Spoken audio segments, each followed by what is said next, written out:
Coming up short happens.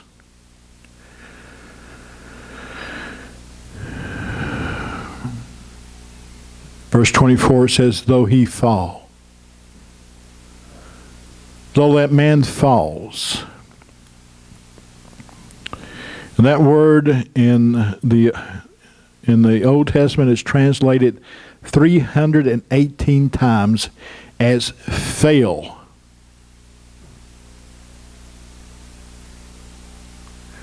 As fail. Thomas Edison tried to invent the light bulb hundreds and hundreds and hundreds of times. He failed hundreds and hundreds and hundreds of times. And finally, that one time, he got it right.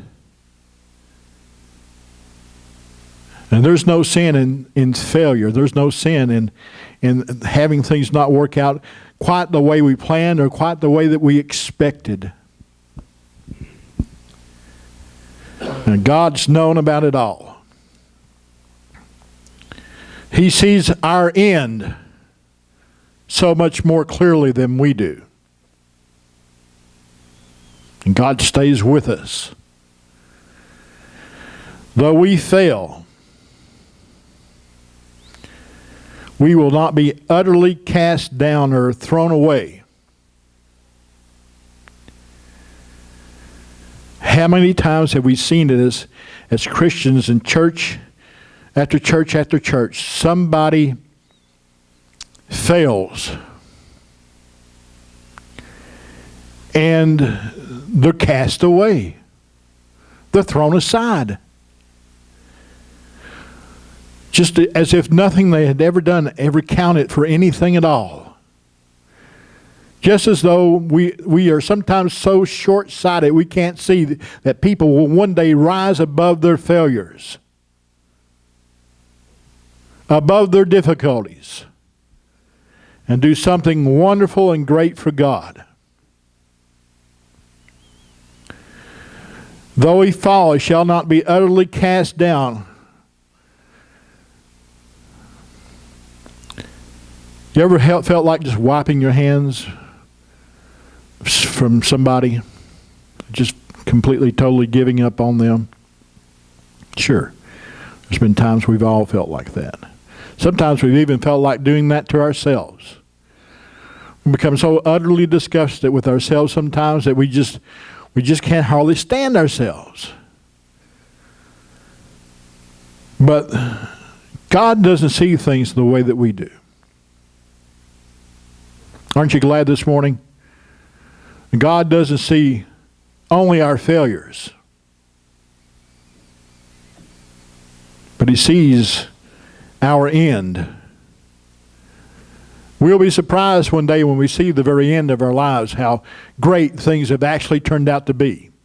If you go back and look at the things that we've done, even the little things along the way where we touched somebody's life, when we maybe said a word or quoted a scripture or did something that one day had an impact on their lives. We're looking for the great revivals. We're looking for the Billy Graham crusades sometimes. And that's not the way it's always happening. People are being ministered to by the small things that we do sometimes. Just showing up in their life when they're in need, when they have doubts. Sometimes just having a word of encouragement when it seems like they're ready to give up. And we never know how many people are close to giving up. We give up on ourselves and cast ourselves away, or throw our lives away so many more times than we need to. And God's there. He's in our lives. He's ordered our steps. He's plotted our path. He's set the course for us from the very beginning of our lives. So many people we see through the Bible have had failures. David had his failures. And through his failures, he remained a man after God's own heart. And in the end, we have his legacy, as this psalm is here. Psalm 37, attributed to David. Psalm 38, the next one, attributed to David. And on and on and on. And we have the record of his reign, the great things that he accomplished. We fail because we're human. We fail because this whole world is tinged with sin. We fail because we're overconfident sometimes.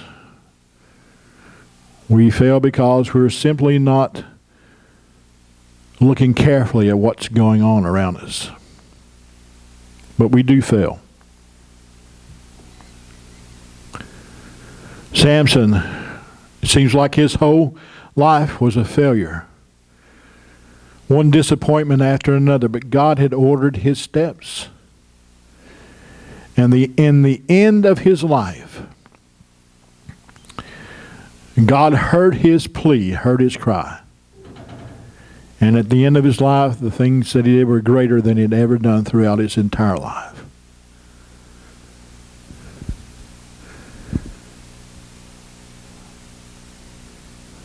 We hardly ever get it absolutely perfect as we live before the Lord.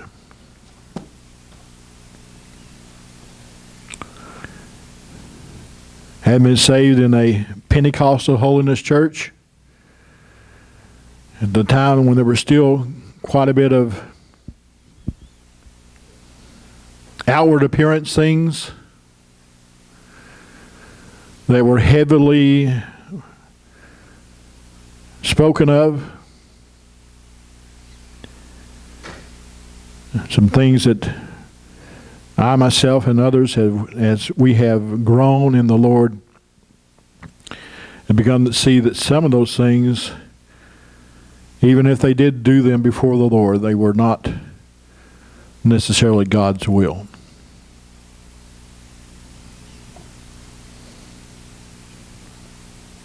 And we, at times, have laid heavy burdens upon men and women that were not easy to be borne. Failures. God could have abandoned the Pentecostal holiness church at any time, but he didn't. And where you have ministries now in many nations, thriving ministries. John Mark. Let's turn to Acts chapter 15.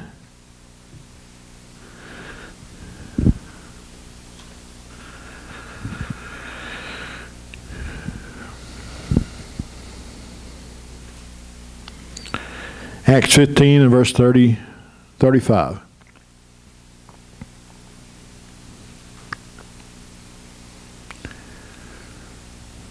Paul and Barnabas also remained in Antioch, teaching and preaching the word of the Lord with many others also. Then after some days, Paul said to Barnabas, "Let us now go back and visit our brethren in every city where we have preached the word of the Lord, and see how they are doing." Now Barnabas was determined to take with them John called Mark.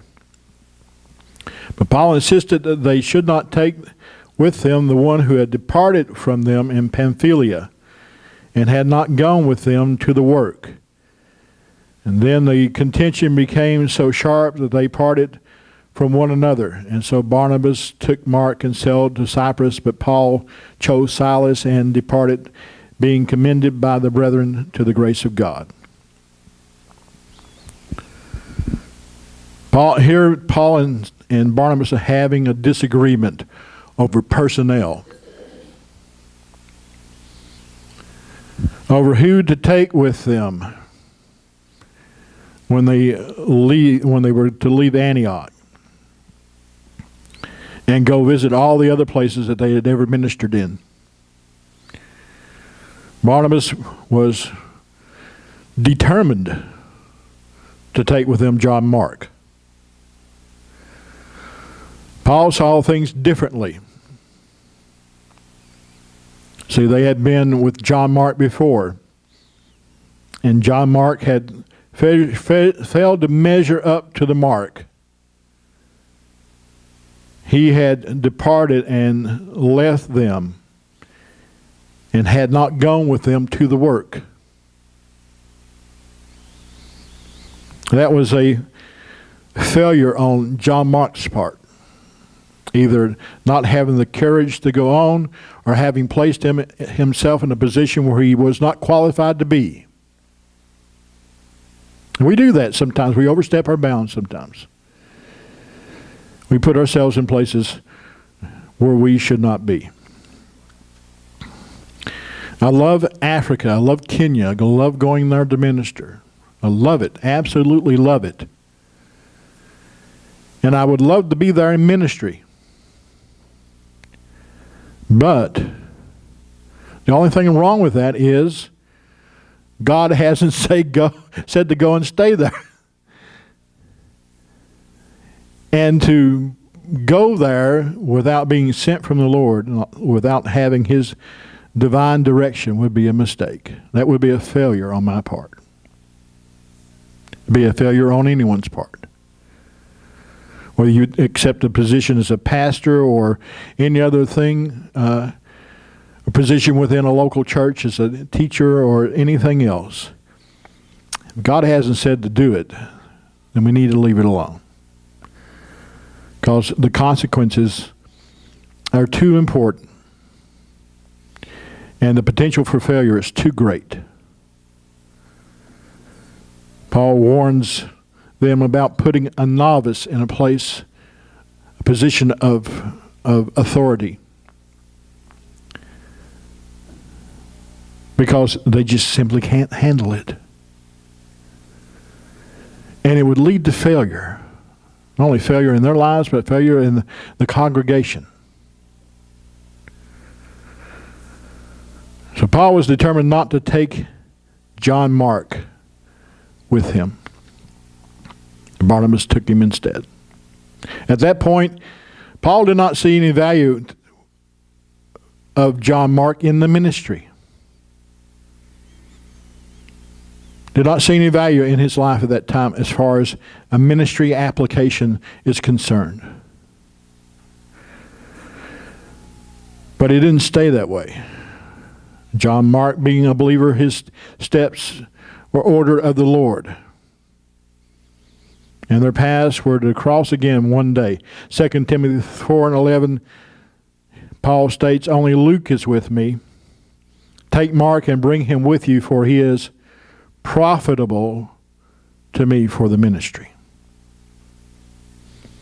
He is profitable. John Mark, he failed, but God did not cast him off. Eventually, he became valuable again to the ministry. There's hundreds and thousands of people out there now that have had some kind of failure somewhere along the way in their life, the life of ministry, the life of the church. But we got to remember their steps are ordered of the Lord. And He does not cast them off. But His mission is always to bring restoration and success.